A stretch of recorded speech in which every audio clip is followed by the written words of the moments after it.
បាទគ្រប់ជំរាបសួរបងប្អូនថ្ងៃនេះវិលមកជួប vlog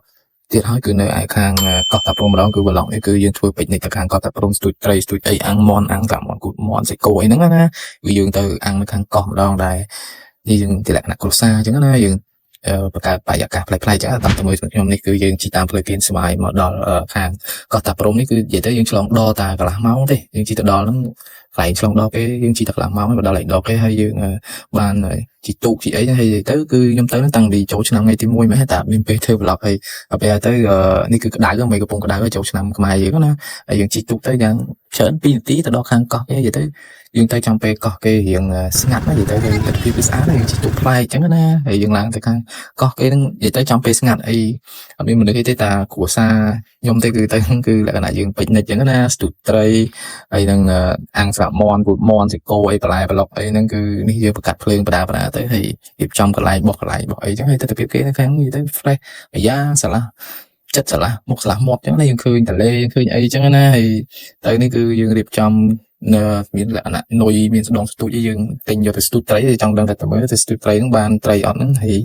យមួយយើងនាំគ្នាចាំមើលស្ទូចបានត្រីប៉ុណ្ណាគឺធានាហើយខាងបងអូនគាត់ធានាថាស្ទូចនឹងបានត្រីធំគាត់ធ្លាប់ស្ទូចចឹងណាចឹងឥឡូវចាំមើលតែគាត់ស្ទូចបានត្រីធំអត់ហើយខ្ញុំនេះមករៀបចំខាងកាត់ភ្លើងកាត់អីយកសាច់យកអីចេញយកបន្លែមកអីចឹងណាស្លាប់មន់គូមន់អីហ្នឹងយើងប្រឡាក់យើងទៅខ្លួនឯងទៅនិយាយទៅនិយាយថាម៉ាក់គាត់ប្រឡាក់ឆ្ងាញ់អីចឹងយើងធ្វើយកមកប្រឡាក់អាំងពេជ្រនិចអីចឹងណាហើយឥឡូវយើងអាំងសាច់គោសាច់អីចឹងប្រាទៅ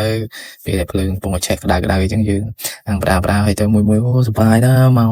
កឃើញស្មានតែមានមនុស្សនោះតែបាត់មានណាគឺស្ងាត់តែជ្រាបមានតែគ្រួសារបងប្អូនគ្នាឯងហ្នឹងគឺមានណាទេហើយយើងអាំងញ៉ាំទៅហើយតែប៉ុណ្្នឹងហ្នឹងគេមានម្ហូបកំងហូបអីចឹងទៀតណាយើងអាចកំងទុកមុនយើងមកយើងប្រាប់អ្នកខាងម្ចាស់ទូកយើងអាចកំងហូបបានមុខអីចឹងទៅតមកយើងអាចទេប្រាប់គេក៏បានគេមានលេខយើងទេប្រាប់ខាងចុងភៅចឹងយើងយកប្រហែលមុខអីចឹងទៅហើយយើងបានកំង3មុខដែរហើយដាច់បាយហើយមានអីញ៉ាំយើងញ៉ាំនំលេងចឹងទៅនិយាយទៅឃ្លាននេះម៉ោង1កន្លះអត់បានមកហូបមកញ៉ាំដោយសារចូលឆ្នាំខ្មែរគេទៅស្រុកអស់ហើយចឹងទៅយើងមានអីញ៉ាំនំញ៉ាំស្លាប់មន់ញ៉ាំស៊ីកូញ៉ាំអីចឹងណាយើងចេះញ៉ាំបដាទៅហើយមានម្ជូរអីចឹងស្រីគេទិញមកចឹងអូឆ្ងាញ់ណាស់និយាយទៅដាច់បាយអត់មានបាយញ៉ាំហ៎ចឹងទៅគឺញ៉ាំស៊ីកូ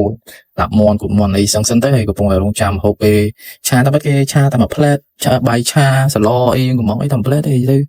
ៅដោយសារយើងទៅចាំពេលចូលឆ្នាំទៅក៏វារៀងយូរទៅហើយក៏អត់ទៅមានមនុស្សនៅកន្លែងកោះតាព្រំហ្នឹងអញ្ចឹងណាគឺមានតែភាសាយើងទេអញ្ចឹងយើងក៏ញ៉ាំតាមហ្នឹងទៅមានអីញ៉ាំហ្នឹងអញ្ចឹងណាទៅគឺ fresh ស្អាតប្លែកអារម្មណ៍ប្លែកអីអញ្ចឹងណាយើងស្ទូចត្រីបែបកន្លែងពេជ្រនិចអាំងសាច់អាំងអីហ្នឹងមកឃើញអញ្ចឹងទៅតំណងហើយទៅមួយដាច់បាយញ៉ាំហើយតែទៅញ៉ាំសិនណាស្អីក៏ញ៉ាំដែរទុកទេហើយនេះអ្នកអាំងក៏ញ៉ាំដែរគាត់អត់មានដៃញ៉ាំគាត់lạiអាំងអញ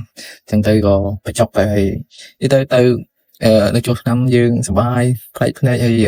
យទៅតង់នឹងកន្លែងគេហ្នឹងនិយាយទៅតលីដែរកោះហ្នឹងនិយាយទៅអត់ទៅមានអ្នកស្គាល់ទេកោះហ្នឹងហើយយើងចេះតែទៅឲ្យផ្លែកអារម្មណ៍ផ្លែកអីចឹងណាយើងឃើញទិដ្ឋភាពអីយើងញ៉ាំអាហារជុំគ្នាធ្វើពេជ្រនេះអីចឹងទៅរៀបចំអបាយអវ៉ាន់អីយកទៅមើលស្ទូចត្រីមើលបានត្រីប្រមាណអីចឹងណាហើយទៅគឺអ្នកស្ទូចហ្នឹងគាត់ផឹងស្ទូចហើយទៅឡើង1ម៉ោងជាងទៅបានត្រី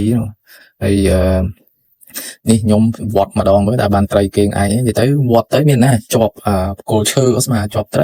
ដាច់ចទូចដាច់អីខ្ទេចខ្ទីអស់នេះត្រីនេះអូធំដល់ហើយត្រីនេះញ៉ាំគ្នា4-10នាក់អស់ទេត្រីនេះស្ទូចបានមកធំមកញ៉ាំគ្នា4-10នាក់អស់ទ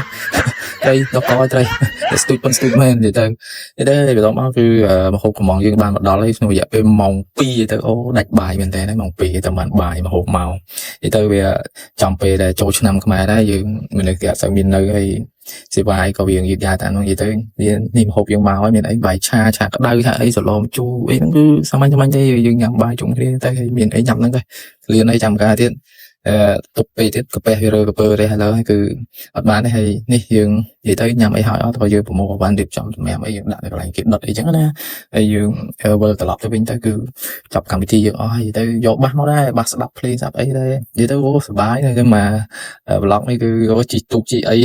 នេះទូកទំនើបទេគឺទូកនេសាទជាងទេគឺយើងជីទៅយកខ្យល់អាកាសអីនិយាយទៅលហើយផ្លែអារម្មណ៍សុបាយហើយយើងទៅវិញហើយយើងឡើងទៅវិញហើយមួយនិយាយពីអូសុបាយបានមកលេងផ្លែកភ្នែកមកពេជ្រនិចអាំងសាច់អាំងអីចឹងណាហើយក៏ជម្រាបលាបងប្អូនទៅវិញដែរគឺបាននេះអ្នកស្ទូចត្រីទៅវិញហើយបានត្រីធំណាស់ញ៉ាំ4-10នាក់អត់ទេហ្នឹងហើយអញ្ចឹងត្រឡប់មកវិញបងប្អូនចង់ទៅលេងអីផ្លែអារម្មណ៍ទៅវិញអីអាចជីតែកន្លះម៉ោងអីទៅគាត់តែព្រមតាមគេស្វែងរកវីដេអូគឺប៉ុណ្្នឹងទេជួបគ្នានៅវីដេអូក្រោយទៀតជម្រាបលាបាយបាយ